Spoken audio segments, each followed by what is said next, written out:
Bom, como essa visão está sendo moldada? Então, lá fora, nós temos uma série de publicações que trata disso, e que aqui no Brasil eu desconheço ainda. Eu não consegui identificar nenhuma publicação em português que trata dessas questões. Mas lá fora isso está muito forte, está vindo com como aplicar essas coisas na gestão ambiental. E a implicação, então, para o manejo? Devemos manejar a resiliência do sistema, ou seja, os distúrbios que ele é capaz de suportar, sem deixar de prestar os serviços que nós queremos, ou seja, sem mudar do seu estado atual. Então, se nós temos um ambiente lá que é savana dominada por gramínea, a gente não vai manejar, não é intocabilidade, mas aquele sistema vai estar sofrendo distúrbios, mas num nível que não vai permitir que ele mude, por exemplo, um estado dominado só por arbustos. Isso tem a ver com limiares, né? A gente tem que entender um pouco de limiar, não dá para saber onde estão esses limiares, né? Mas a gente tem que procurar identificar para ver, olha, se ultrapassar esse limiar, o sistema muda, e a gente não pode deixar isso acontecer. E a sequência do manejo é descrever o sistema, avaliar sua resiliência e, por último, manejar a resiliência. Então, por exemplo, quem trabalha com os estudos de impacto ambiental, né? Você tem lá, muitas vezes volta lá nos Bandeirantes para escrever a história da região, a história disso. Por que faz isso, gente? É porque, na verdade, a gente deveria estar entendendo como esse sistema mudou ao longo do tempo. Não é um livro de história que está num relatório de impacto ambiental. Na verdade, a gente vai entender o que esse sistema passou no passado, ele mudou, ele não mudou, qual que são os, vamos dizer assim, a tolerância dele de processos de mudança. E, a partir daí, trabalhar, então, o manejo da resiliência. Tem todos os manuais, hoje em dia você tem manuais que mostram como fazer essas avaliações em grandes regiões, né? Eles recomendam que os projetos de avaliação de resiliência sejam aplicados em uma região. E uma implicação também que eu tenho proposto no livro é esse. Então, é reinterpretar o artigo 225 da Constituição, né?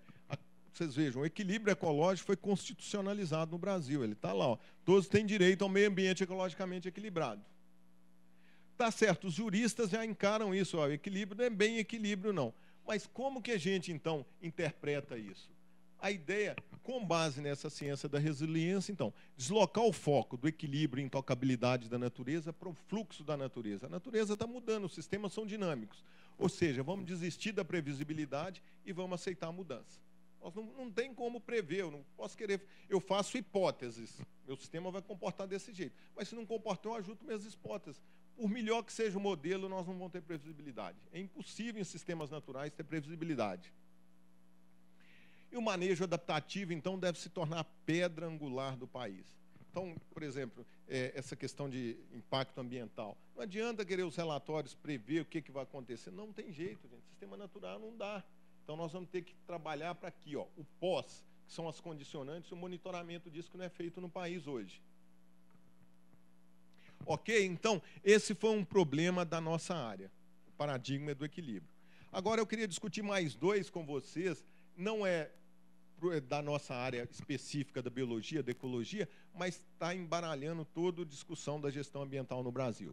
Um é que eu estou chamando previsão da visão apocalíptica e desconhecimento da visão cornucopiana. O que significa isso? Eu fui tentar identificar os livros que a gente acha no Brasil. Esse até não está traduzido na bomba populacional do Ehrlich, de 68, que causou uma comoção danada. Esse anterior ainda, a Raquel Calço, né, Primavera Silenciosa, a questão do DDT em 1962. Esse livro mudou toda a história do movimento ambiental no mundo. Limites do crescimento do Clube de Roma. Uma Terra Somente foi o relatório oficial de Estocolmo, 72. Né? Você teve um relatório escrito pelos preparadores da conferência e teve um relatório extra escrito por cientistas. O Despertar da Razão, Antes que a Natureza Morra, as publicações do IPCC, Uma Verdade Inconveniente. Todos esses livros pregam o apocalipse, gente. O mundo está acabando. A questão ambiental vai levar para uma... Se a gente não agir rápido, vai destruir, vai acabar tudo. Essa é a discussão que tem no Brasil. Agora, existe uma outra visão, a cornucopiana. Por que vem isso? Vem também lá da mitologia grega, né, cornucópio. É um chifre que significa abundância. Na verdade, que você tem abundância, né? E tem uma série de publicações na literatura internacional que fala, olha, essa visão apocalíptica está errada, gente. Esse autor também, o Julian Simon, ele mostrou desde lá da década de 70 que os recursos naturais não estão acabando. O problema de recurso natural é um problema econômico. Se ele fica escasso, o sistema de preço sinaliza, e aí ou desenvolve a tecnologia e acha alternativa. Nós vimos com petróleo, pré-sal, gás do xisto lá nos Estados Unidos. Então, esses autores mostram o seguinte, olha, essa visão não é bem assim não. Mas o que acontece no Brasil? A gente só lê aquela outra visão.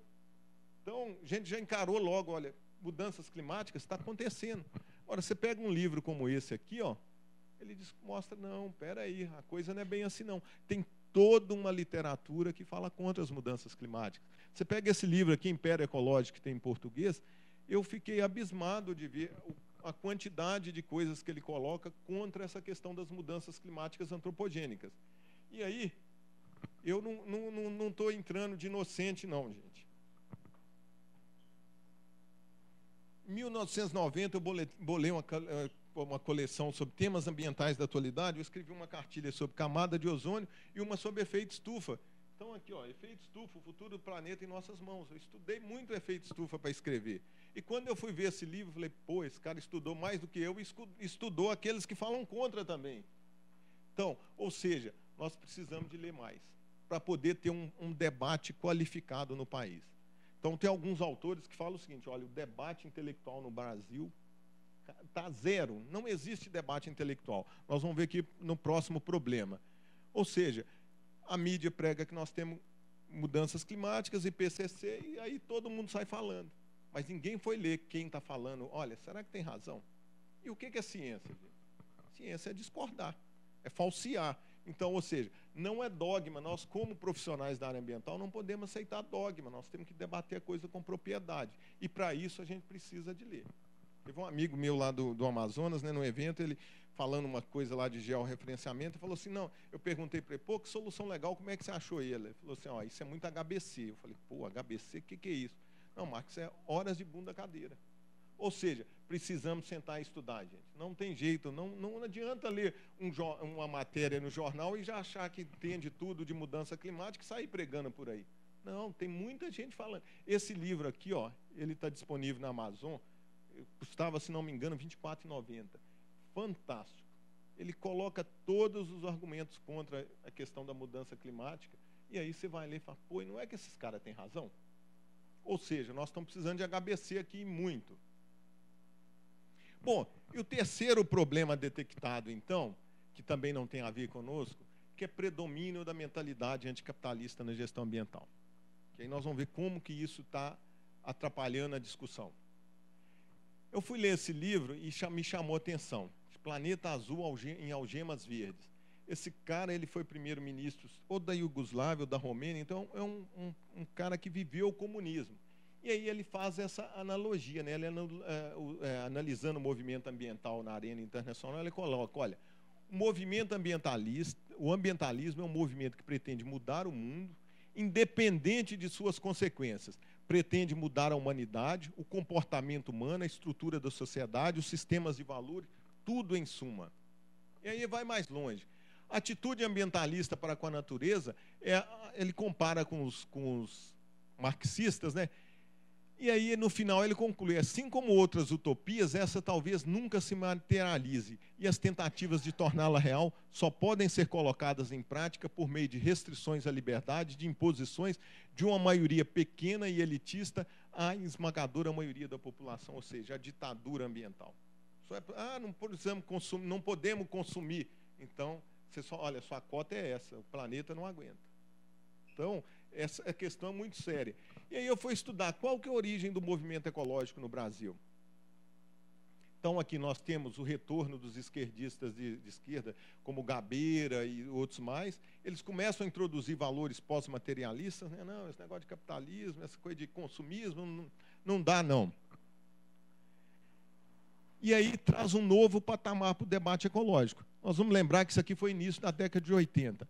Na década de 60 e 70, o que predominou no Brasil? A FBCN, Fundação Brasileira para a Conservação da Natureza. Era um trabalho técnico.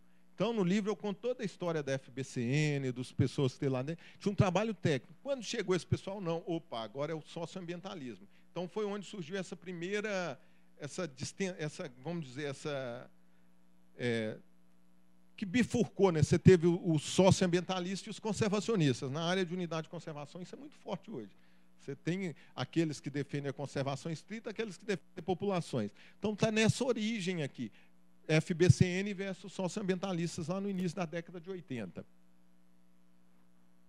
E aí, Viola, 87, esse autor destaca o seguinte: a situação de escassez ecológica requer a autoimposição de controles globais que garantam condições mínimas para um funcionamento equilibrado da biosfera. Vocês vejam o que aquele Klaus falou ali. É uma elite mínima que vai se impor seu padrão sobre demais da população. Aqui, ó, em 87, ele fazendo a história do movimento ambiental brasileiro, ele já relata isso. E aí, 85, o que acontece? O pessoal começou a intensificar a luta política ali, né? Vamos criar o Partido Verde. E aí vieram todas essas lideranças políticas, né? O Litz Vieira, o Fernando Gabeira, o Alfredo Sirquis, o Carlos Mink, todos ainda são líderes aí são do Partido Verde ainda, né? São do Partido Verde. E o que eles pretendiam trabalhar? O que o Padua nos coloca? Olha, eles pretendiam trabalhar pela construção no Brasil de uma sociedade socialista, libertária, democrática e ecológica. Vocês vejam que na raiz de toda essa discussão, na verdade, então, está um projeto de mudança social. E aí, em 85, o que acontece? O pessoal funda a Coordenação Interestadual Ecologista para a Constituinte, que o objetivo era, então, influenciar lá no processo da Constituinte 88. Qual que era a plataforma dos ecologistas? Ecodesenvolvimento, pacifismo, descentralização das fontes energéticas, contra as usinas nucleares e as grandes hidrelétricas, qualidade de vida, função social e ecológica da propriedade, justiça social e por aí fora vai. Então, como que a gente pode aplicar essas discussões que a gente viu aqui, né, nessa temática de hoje, toda essa polêmica do licenciamento ambiental, PEC 65, as mudanças que a ABEMA propõe lá nas resoluções do CONAMA, inclusive nós aqui, ó, aqui está o Conselho Federal, está mobilizando aí contra a PEC 65.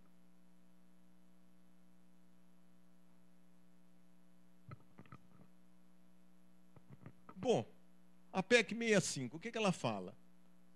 Ela propõe, então, acrescentar um parágrafo 7º lá naquele artigo 225, que fala o seguinte: a apresentação do estudo prévio de impacto ambiental importa na autorização ali. Só pode ser, vamos liberar da autorização se for algum fato superveniente. Como não trata o que é superveniente, todo mundo ficou com o pé atrás. Qual que é a justificativa que se dá?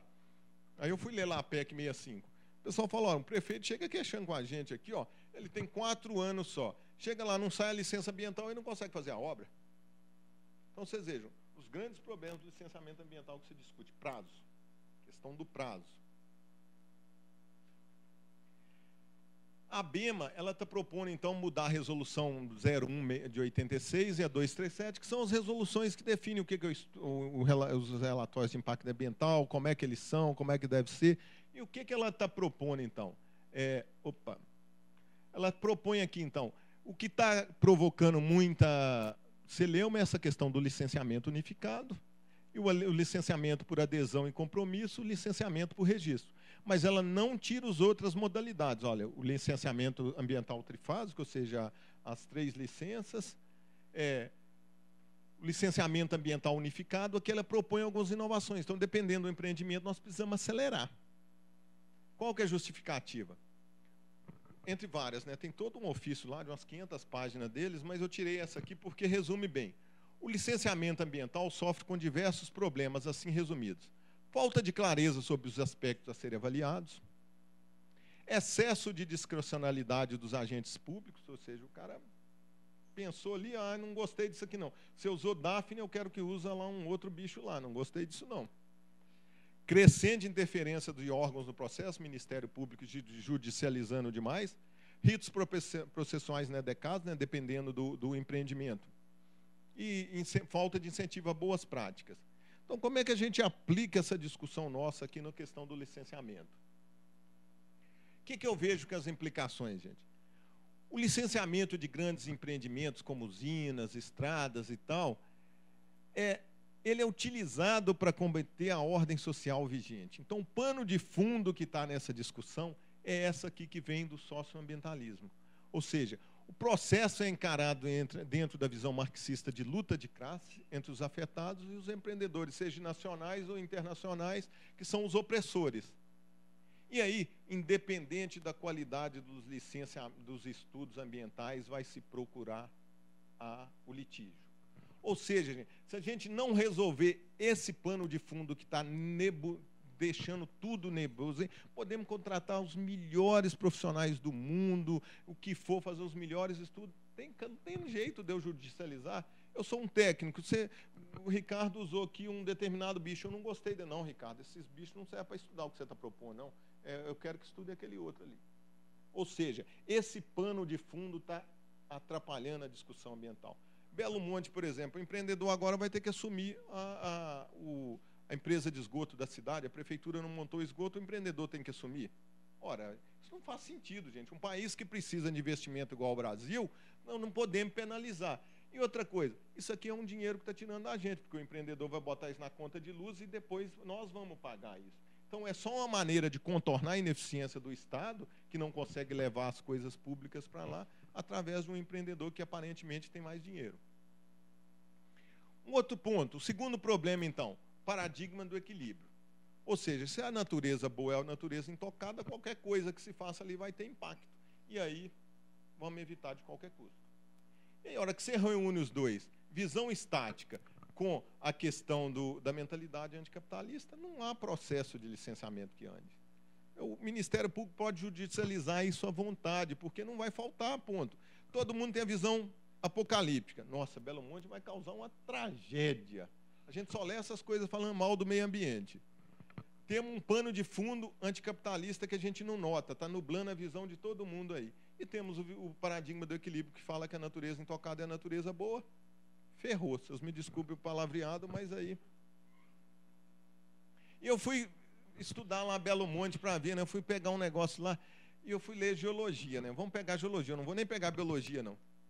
A descrição geológica de Belo Monte, você lê e fala, pô, isso aqui não é um ambiente de rio que é extremamente dinâmico, não, né? O que acontece lá, né? A obra pega essa grande volta do Xingu. Mas se a gente for olhar rio, gente, olha como é que rio é dinâmico, o braço é perdido, outro é... Ou seja, você lê a geologia de geomorfologia de Belo Monte, você fala assim, pô, mas isso aqui é intocado, isso aqui não vai mudar nunca. Ou seja, agora, se a gente tivesse pegado o passado lá, alguns 1000 anos atrás, opa, essa região já mudou completamente, não tinha esse braço, se formou esse braço. Então, ou seja, essa visão de intocabilidade, ela está chegando até na geologia, que é uma coisa extremamente dinâmica. Então, eu achei incrível essa porque eu trabalhei num plano de manejo da Rebio Piratuba, Lago Piratuba no Amapá, em 1800 e pouco, o Lago Piratuba era ligado ao mar.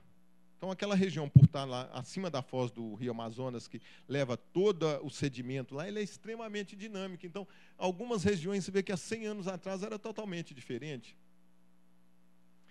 E o terceiro problema, que eu acho que aí tem muito a ver com a gente também, é toda essa questão da política nacional de meio ambiente, nós copiamos isso dos Estados Unidos. E lá nos Estados Unidos, esse cara que foi muito importante, o Linton Caldwell. Então, ele tinha a ideia, o seguinte, ele conheceu lá os trabalhos do Aldo Leopoldo, a ideia de ecologia, de tudo, ele falou, olha, o objetivo das avaliações, então, de impacto ambiental é compreender o ambiente em sua totalidade, a visão holística. Mas como é que faz isso?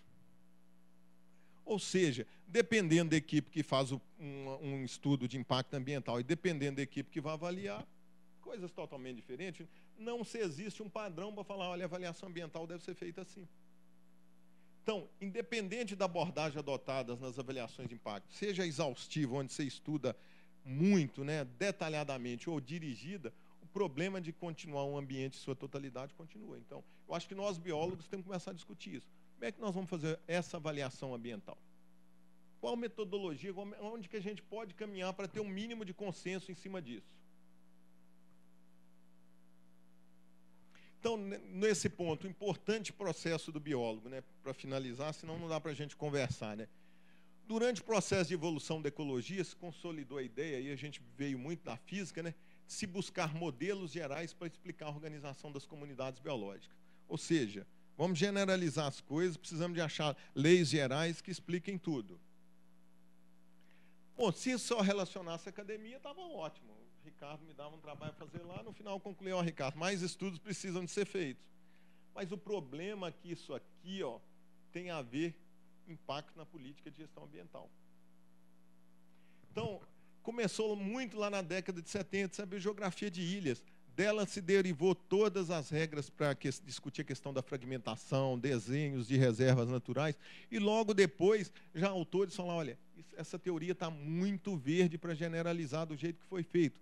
Mas isso dominou o panorama da conservação no Brasil nas décadas de 80 e 90. Só se falava em fragmentação, biogeografia de ilhas. Acho que esse gráfico aqui saía em todos os trabalhos. Então, vocês vejam o problema de se generalizar as coisas que têm impacto na política pública. Outro exemplo, estado de conservação das espécies. Para avaliar as informações que precisam. Redução da população. Nós temos isso sobre as espécies brasileiras, com confiabilidade. Nem distribuição geográfica a gente conhece, com segurança. Se a população é pequena e está fragmentada, as análises de viabilidade populacionais, nós não temos os parâmetros com segurança para fazer essas análises. Muitos parâmetros são chutados. Então, vocês vejam, mas se a espécie entra na lista, ela não pode ser utilizada economicamente, que foi todo aquele problema com a lista de peixes lá em Santa Catarina. O setor produtivo falava, olha, essa coisa não é bem assim não. E aí ela entrou na lista, deu toda aquela polêmica. Mas nós temos que bater no peito e falar, olha, gente, nós precisamos melhorar isso aqui. As informações estão muito cruas. E aqui em Minas a gente tem um exemplo muito claro da Dodora, que trabalhou com o Mioxu aqui em Paraupeba. Ele entrou na lista de espécie ameaçada. A Dodora fez uma tese de doutorado sobre isso. Quando ela conseguiu a confiança dos minhoqueiros lá, que ela foi visitar as áreas, o bicho era extremamente abundante. E os caras sabiam manejar. Então, com base nisso, ele até saiu da lista de espécies ameaçadas. Agora, quantos Mioxu não deve ter na atual lista? Que, se não me engano, está com 1.000 e poucas espécies. Então, você pega o pessoal da universidade, dos museus, que a vida deles são os bichos, e aí isso é a coisa bonita do biólogo, que trabalha com gosto, mas ele quer ver o bicho dele intocado. Só que isso tem impacto na política pública. Então, é uma questão séria para a gente pensar. Esse aqui eu peguei lá do coisa do Ministério Público, agora nessa questão da Samarco lá. Aí, num determinado trecho, eu estou lendo lá. Comprometimento da dinâmica de metapopulações de espécies, especialmente da fauna, efetivamente cruza o Rio Doce.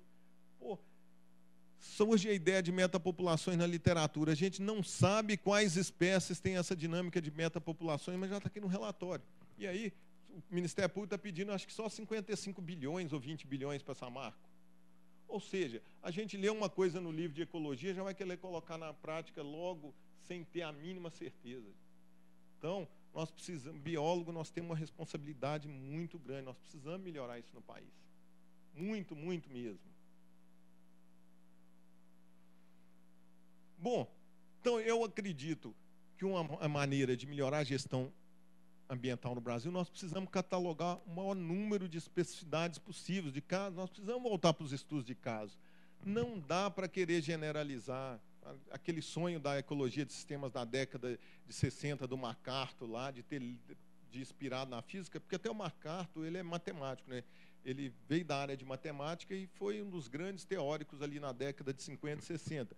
Mas não dá para fazer isso, nós temos que voltar aqui, estudar o maior número de casos, de espécies, para depois tentar generalizar alguma coisa. Agora eu leio biogeografia de ilhas, tamanho do fragmento é importante, tem que ter ligado, surge todo o projeto Corredores Ecológicos, invisto milhões e não sei se isso realmente tem sentido. Então, nós biólogos precisamos voltar aqui, estudar alta ecologia e biologia populacional do maior número de espécies, não tem jeito, gente. É o HBC, horas de bunda cadeira, temos que fazer nosso dever de casa. Só a partir daí nós vamos ter segurança para começar a generalizar, a tentar construir esses modelos gerais. E um outro ponto, rapidamente, esse autor também ele coloca muito, e aí é bom para a gente refletir também, que é o papel do cientista diante das políticas públicas, né? Ele coloca que um cientista, nesse livro dele, né, o Intermediário Honesto, tem 4 papéis. Para nós aqui, 2 interessa mais. o cientista como defensor de causa e o cientista como intermediário honesto. O que é o defensor de causa? Olha, essa espécie está ameaçada de extinção, tem que fazer isso, isso e isso. A medida é essa. Pronto. Ou seja, eu quero decidir para a sociedade. Eu quero impor minha visão à sociedade. Agora, o intermediário honesto, não. Ele coloca, olha, o conhecimento é esse, as possíveis soluções são essas, mas quem toma a decisão é a sociedade, são os tomadores de decisão. Por exemplo, nós tivemos exemplo do Código Florestal. Muito clara a revisão. Pode ser polêmico e tudo, mas o que se quis com isso? Desconsiderar o Congresso Nacional. Ele que é o órgão de tomada de decisão, não são os profissionais da área ambiental. Então, eu não posso falar assim, o Congresso não tem legitimidade para fazer isso. Nós que somos os conhecedores da área, não. Então, isso é bom também para a gente refletir um pouco do papel nosso como profissionais que apoiam a gestão pública. Nós não podemos decidir. Nós temos que dar o subsídio para que a sociedade decida. Mas tem que ser com boas discussões. Se eu só apresento o lado apocalíptico para a sociedade, eu, na verdade, estou manipulando. Olha, se você fizer isso, vai destruir tudo. Mas fala, não, olha, tem um outro grupo de cientistas que fala diferente. Que o aquecimento não é antropogênico, que isso é variação natural do Sol, é vulcão, é não sei o quê. Então, tem esses dois lados. Eu não posso decidir para a sociedade, eu tenho que dar os argumentos para que a sociedade decida. E, para finalizar, gente, repensar a gestão ambiental no país é um desafio bíblicos, né? Proporção bíblica. Mas nós temos que fazer isso. Com uma categoria que quer ganhar importância no país, que quer ganhar o respeito, nós temos que dar uma boa assessoria para a sociedade. Colocar, olha, os pontos são esses, positivos, negativos, e a sociedade decide. E não querer impor nossa visão de mundo à sociedade. Ok? Muito obrigado.